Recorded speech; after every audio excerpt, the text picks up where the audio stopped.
How old are you? I'm 22. Do you think young people have a voice?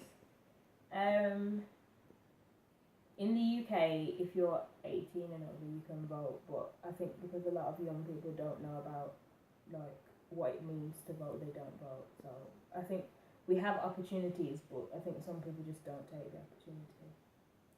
What does it mean to be a young person in 2016? I don't know. I think like things are always changing, and now with like Brexit and stuff, I feel like a lot of things might be very different.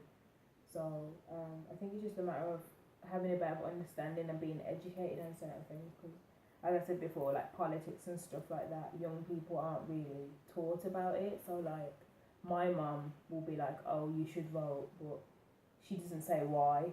Whereas some people's parents, they won't encourage them to vote, so they won't vote. So I think it's just a matter of my generation being educated in certain things and knowing the importance of the future and stuff. Because I think people that like in my generation, they kind of just live for now and they don't think about like later on in life and stuff. So I feel like some of them probably won't understand why they'll have to do certain things now to benefit in the future. So you think that things need to change?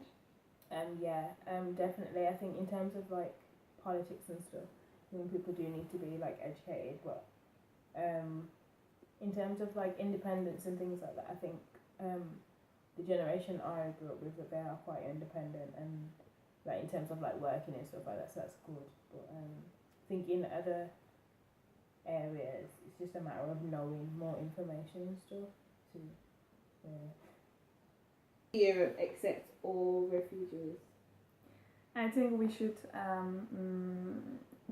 divide people who are coming to Europe into two groups: refugees, and I would say it's less than 50% of them, and economical immigrants. And we should limit the number of people who are coming because of money, because they are doing this in an illegal way. But we should accept all refugees coming from Syria and neighboring countries. Should refugees receive the same social benefits as citizens in the EU countries? We should remember that there are many different countries in Europe, and each country has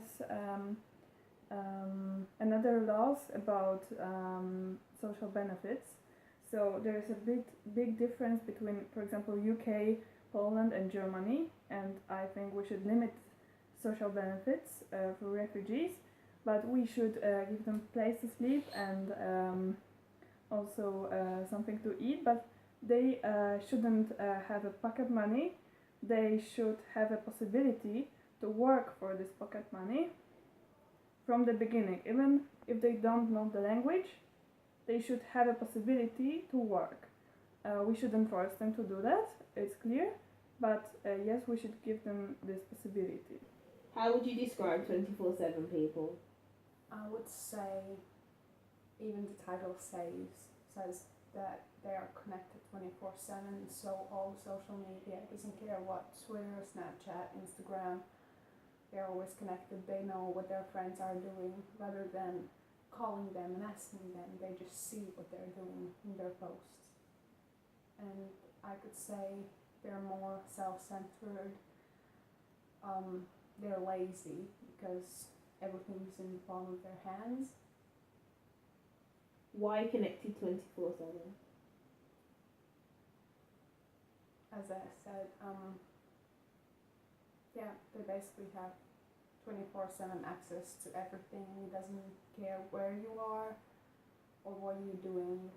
You always will know stuff, like what's happening around the world.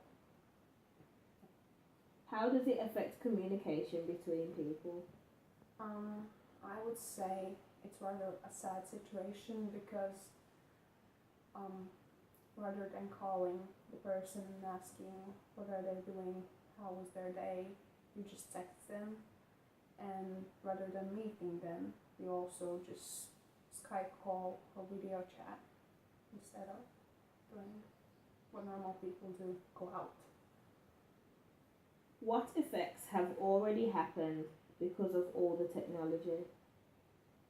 I would say the effects are rather drastic, especially on young people, because like our generation, we still had a normal childhood.